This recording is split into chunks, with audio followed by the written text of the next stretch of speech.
Je vais vous parler, en ce 5 décembre 2017, je vais vous parler de la schizophrénie en rapport avec l'astrologie. Ou si on préfère, dans quelle mesure la schizophrénie peut-elle être aidée, si on peut dire, par l'étude du thème natal. En effet, j'en ai parlé récemment avec des gens qui travaillent dans le champ de la schizophrénie, puisque j'ai interviewé notamment Fabienne Blin et d'autres sur ce sujet. Fabienne Blin qui s'occupe du portail des schizophrénies qui vient d'être lancé.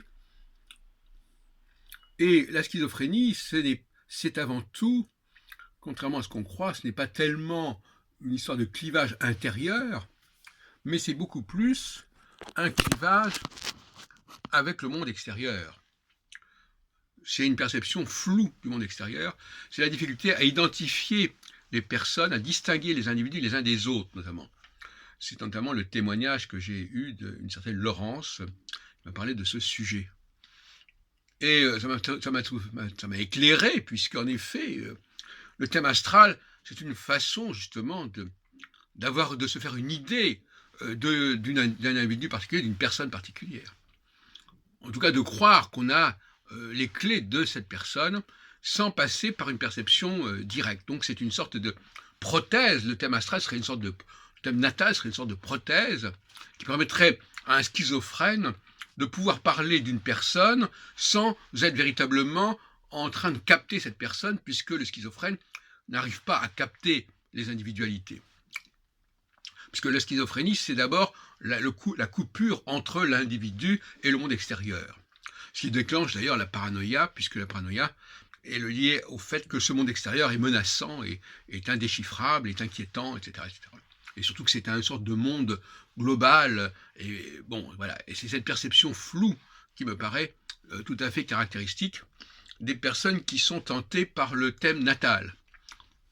Voilà ce que je voulais dire à ce sujet, n'est-ce pas? C'est-à-dire que le thème natal permet d'avoir l'impression, en tout cas, que chaque personne est différente. On en a la preuve par le thème natal. On peut dire des choses sur telle personne par le thème natal. Donc on peut effectivement affirmer que l'on distingue bien les gens les uns des autres. Ce que le schizophrène, a priori, n'est pas capable de faire. Donc, ça permet à des gens qui sont incapables de percevoir autrui, de percevoir les individus, au contraire, de donner le change en pouvant parler des individus par le biais du thème natal. Voilà une nouvelle analyse que je peux faire et qui vient compléter, parce que c'est très éclairant pour moi, qui vient compléter la question du féminin en général, c'est-à-dire le féminin comme étant, contrairement à ce qu'on croit, et j'en ai parlé dans une précédente vidéo, qui est effectivement une difficulté à appréhender l'autre, à entendre l'autre.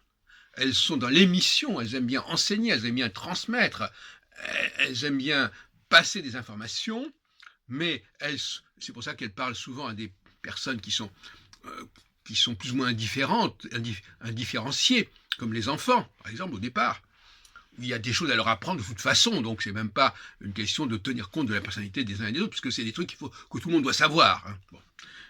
Y compris marcher, chier, etc. Bon, donc là, les femmes sont attirées par l'astrologie parce que justement, par l'astrologie, elles peuvent effectivement aussi donner le change et donner l'impression qu'elles perçoivent, qu'elles captent les personnes. On est dans le domaine de la perception, c'est-à-dire que la femme a une difficulté de perception et par l'astrologie, elle va pouvoir compenser ce manque, cette incurie au niveau de la perception.